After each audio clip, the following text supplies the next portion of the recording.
probably don't expect a futurist to tell you this, but no one can predict the future. Okay, but you can be wise to the future. Really what's happening around us is that the next 10 years will bring more change than the previous 100 years. Now that sounds kind of crazy. When we think about the last 100 years, World War I and II, the nuclear bomb, the internet, big. But now today we have dozens of technologies that sound like science fiction, they're becoming real. We're at this extraordinary delta where there's not just a downside that's unprecedented, there's also the potential to take in the arsenal of technology we've got and to inflect it to address the huge amount of challenges we've got and to turn them into vast opportunities that raise the living standards. One of the problems with being a human is we're biased. We're scared of change. That time you are in the completely autonomous car for the first time, it's going to be a bit like uncomfortable. Oh, there's cars coming! Oh, there's cars!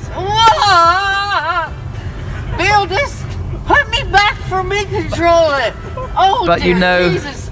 in a couple of weeks, it's just going to be another way for her to go and play bridge with her friends. This AI revolution is going to become one of the most important political questions of our generation. AI is a big revolution, and it is coming. And at the end of the day, if you're still writing physical checks or using expense forms, you might have a problem competing with companies that have got a much more modern back office. And so recognize that AI will transform almost every industry and will have a threat to almost every company out there. For years, all of us have thought of mentors as being older and more experienced. And that's entirely appropriate. And there will always be a role for that type of mentorship. But in this new environment, we're going to have to shift, and we're going to have to get reverse mentors, people who are younger and more inexperienced than us. Why? Because they view the world differently, they understand technology from a different experience, and they have skill sets that can help all of us. IA is intelligence augmentation, and it places the human at the center of the process. And I think that is the perspective that we have to have when it comes to harvesting the best from any form of machine learning or artificial intelligence.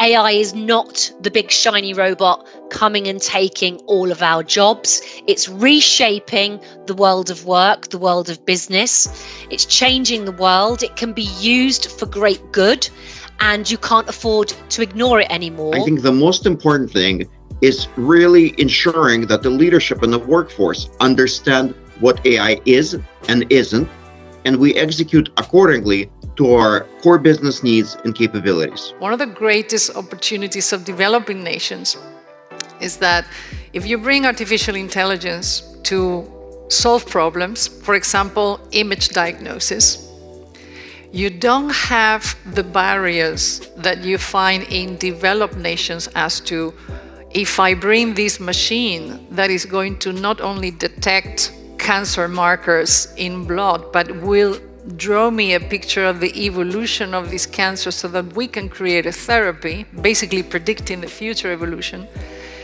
is not taking anybody's job, which is what is mentally stopping many AI solutions in developed nations. Maybe people like to go shopping as a fun, pastime, but part of maybe what gives that activity its allure is that at the end of the day, you might end up with some item that you really like that kind of enhances your life, or it looks good on you if it's a clothing. But if you had like a kind of recommender system that could just pick out better stuff than you would pick yourself and then order it, then is it still as fun?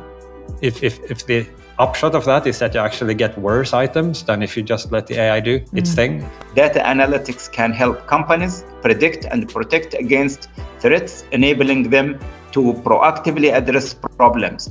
But to leverage data effectively, businesses need a robust data strategy and a skilled data analytics and AI team to turn data into actionable insight. Billions would not have been invested, and industries wouldn't have been disrupted or transformed within months, not even a year, if this technology was not powerful and impactful. So generative AI is, I think, just beginning. With AI, especially with the advance and the increased adoption of AI across the world today. There's so many ethical considerations that are so important, not just to certain people in society, but to everyone.